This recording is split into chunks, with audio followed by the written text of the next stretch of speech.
JVC Sriram, இப்ப தனியரசு அடுக்கிய வாதம் என்பது மத்திய அதிகாரம் என்பதே சர்வாதிகாரத்தை நோக்கி தான் இட்டு செல்லும் அப்படின்னு சொல்றாரு.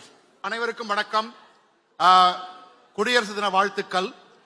முதல்ல சொல்ல வேண்டியது என்னன்னா, இன்றைக்கு நாம இந்த டாபிக்ல விவாதம் பண்றதே ஜனநாயகம் வலுவாக இருக்கிறது என்பதற்கு ஒரு எடுத்துக்காட்டு. அதாவது நண்பர் சொன்னார், ஜனநாயகமே அழிஞ்சிட்டு இருக்குன்னு. ஜனநாயகத்தை கற்பழித்தது காங்கிரஸ் கட்சி. அதற்கு திராவிட முன்னேற்ற கழகம் அதற்கு எதிராக போராடினார்கள். எப்ப? எமர்ஜென்சி போது. எமர்ஜென்சி போது உங்களால இந்த மாதிரி ஒரு விவாதம் கண்டக்ட் பண்ண முடியுமா? பேச முடியுமா? இன்றைக்கு அப்படிப்பட்ட சூழ்நிலை இருக்கிறதா? ஒரு பிம்பத்தை கிரியேட் பண்றாங்க. இன்றைக்கு 5 முறை தொடர்ந்து முதலமைச்சராக வந்திருக்கிறார் நவீன் பட்நாயக். நவீன் பட்நாயக் கிட்ட போய் மாநில உரிமை பத்தி கேட்க மாட்டார். அவரு மக்களின் உரிமை, என்னுடைய மாநிலத்தில் இருக்கக்கூடிய மக்களுக்கு தேவை, இதை கொடுங்க அப்படின்னு மத்திய அரசாங்கத்துக்கிட்ட இருந்து வாங்கிட்டு அவர் அறிக்கை விடுறதில்ல, ஸ்டேட்மெண்ட் விடுறதில்ல, பேசுறார். அவருக்கு என்ன வேண்டுமோ, அவர் மாநிலத்திற்கு என்ன வேண்டுமோ, மக்களுக்கு என்ன வேண்டுமோ அதை அங்கு நிறைவேற்றுகிறார். அதற்காகத்தான் ஒரு முறை அல்ல, 2 முறை அல்ல, திராவிட முன்னேற்ற கழகம் 1971க்கு பிறகு ஒரு தடவை கூட மீண்டும் ஆட்சிக்கு வந்ததில்லை. ஆனால் நான் குறிப்பிடுகிற நவீன் பட்நாயக் 5 முறை தொடர்ந்து முதலமைச்சராக வந்திருக்கிறார். ஏனென்றால் மக்கள் உரிமை அதை கொண்டு வந்து கொடுக்கிறாங்க. ஏன்னா நம்ம கான்ஸ்டிடியூஷனை வைத்தவர் டாக்டர் அம்பேத்கர். டாக்டர் அம்பேத்கர் இப்படித்தான் இருக்கணும்னு வச்சார். அதுல கன்கரண்ட் லிஸ்ட்ல இருக்கக்கூடிய எஜுகேஷன் நீங்க சொன்னீங்க. யார் கொண்டு வந்தது? கன்கரண்ட் லிஸ்ட்ல கொண்டு வந்தது இந்திரா காந்தி அம்மையார். 16 வருடங்கள், 1 வருடம் 2 வருடம் கிடையாது, 16 வருடங்கள் திராவிட முன்னேற்ற கழகம். அவர்கள் ஆதரவு இல்லை என்றால் தேவகவுடா, ஐ.கே. குஜ்ரால், அடல் பிஹாரி வாஜ்பாய், மன்மோகன் சிங் எவருமே பிரதமராக இருந்திருக்க முடியாது. கேபினெட் மீட்டிங்கில் கன்கரண்ட் லிஸ்ட்ல இருந்து ஸ்டேட் லிஸ்டுக்கு மாத்துங்க அப்படின்னு நீங்க கேட்டிருந்தீங்கன்னா, நீங்க மாநில உரிமைக்காக போராடுறோன்னு நானும் சேர்ந்து கை தட்டுவேன். எத்தனை தீர்மானம் வந்திருக்க ஆட்சியே போயிருக்கணுங்க. ஜல்லிக்கட்டுல கையெழுத்திட்டவர், ஜல்லிக்கட்டை பேன் பண்ணணும் கையெழுத்திட்டவர் ஜெயராம் ரமேஷ். அந்த கேபினட் மீட்டிங்ல டி.ஆர். பாலு இருந்தாரு, அழகிரி இருந்தாரு, ஆராசப்ப இல்ல. நீட்ல கையெழுத்து போட்ட முதல் மந்திரி நாமக்கல் எம்பி காந்தி செல்வன், அப்பொழுது சுகாதாரத்துறை மினிஸ்டர் ஆஃப் ஸ்டேட்டா இருந்தார். அதாவது கவர்னர் வேண்டாம், ஆட்டுக்கு தாடியா, மாநிலத்துக்கு ஆளுநரா, இது இன்னைக்கு இல்ல, எப்பெல்லாம் தான் கேட்டுக்கிட்டு இருக்கோம். ஏன்னா உங்களுக்கு கே ஷா கலைஞர் கருணாநிதி ஷாவா இருந்தார். ஏன்? ரொம்ப தோஸ்து.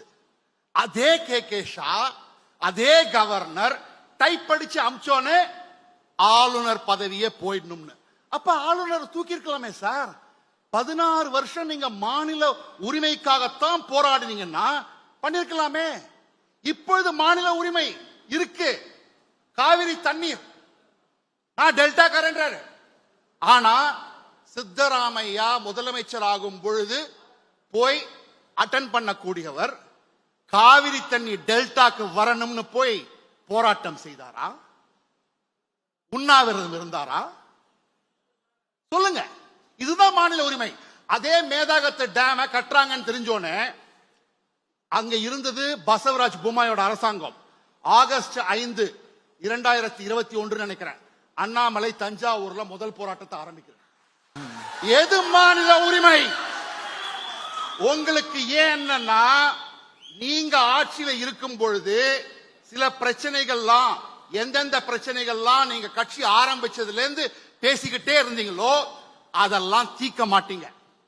ஏன்னா அடுத்த முறை நீங்க எதிர்கட்சியா வரும் பொழுது உங்களுக்கு போராட்டம் பண்றதுக்கு சில விஷயம்லாம் தேவையில்லை. கவர்னரை தூக்கிட்டா 2014 முன்னாடி கவர்னர் தூக்கி இருந்தா 2024 நீங்க கவர்னர் மேல இந்த குற்றம் வைக்க முடியாது.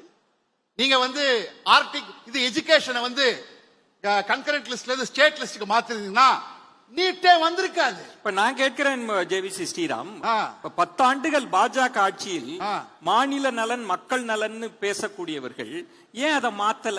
அவங்க மாத்தாம இருக்கட்டும், ஏன் இப்ப மாத்தல? பாரதிய ஜனதா கொண்டு வரலாமே. பாரதிய ஜனதா கட்சி என்றைக்குமே எஜுகேஷன் கன்கரண்ட் லிஸ்ட்ல ஸ்டேட் லிஸ்டுக்கு வரணும்னு சொல்லவே இல்லை.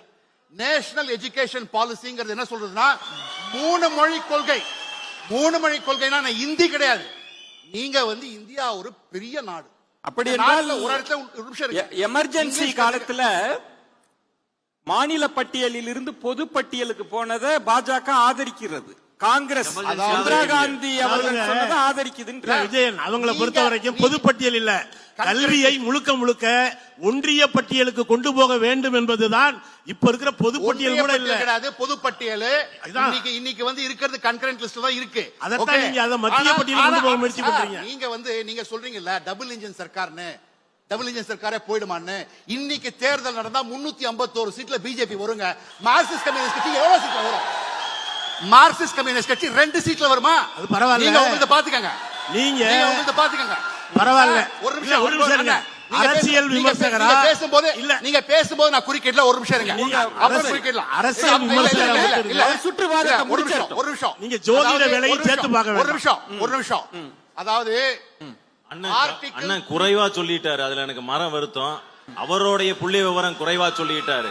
குறைந்தபட்சம் 400 சீட்டுகளுக்கு குறைவாக நாங்கள் வாங்க போவதில்லை. அதாவது சரியா தான்.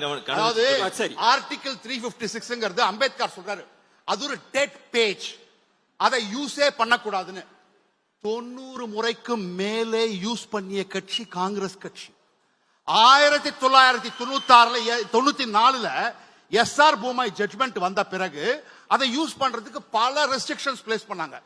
ஓகே, ஆனாலும் ஆர்டிகிள் 356 போது என்ன சொல்றாங்க, இந்த அதிகாரம் தேவை, ஆனா அது எப்ப யூஸ் பண்ணணுமோ அப்பதான் யூஸ் பண்ணணும், சும்மா யூஸ் பண்ணக்கூடாது. அதே மாதிரி ஓகே. அடுத்த முக்கியமான விஷயம் நம்ம பார்க்க வேண்டியது என்னன்னா, ஒரு மக்களினுடைய உரிமையை நிறைவேற்றுவதற்கு அதிகாரம் தேவை. அதிகாரம் இல்லை என்றால் முதுகெலும்பில்லாத ஒரு ஜடத்திற்கு இனமாக போயிடும். அந்த அதிகாரம் இருந்ததுனால தான், எதுக்குன்னு சொல்றேன், அந்த அதிகாரம் இருந்ததால் தான் கோவிட் தடுப்பூசி இந்தியாவில் 220 கோடி டோஸ் கொடுக்கப்பட்டது. திராவிட ஒரே இதோட முடிச்சுக்கிறேன். திராவிட முன்னேற்ற கழகமோ உங்களுக்கு எல்லா நாட்டுக்கும் அமிச்சாங்க எக்ஸ்பிரஷன் ஆஃப் இன்ட்ரெஸ்ட், தடுப்பூசி அனுப்புங்க, தடுப்பூசி அனுப்புங்க, தடுப்பூசி அனுப்புங்கன்னு. யாரும் பதில் கொடுக்கல. தடுப்பூசி இந்தியாவிலேயே தயார் செய்யப்பட்ட தடுப்பூசி தான் மக்களுக்கு கொடுக்கப்பட்டது.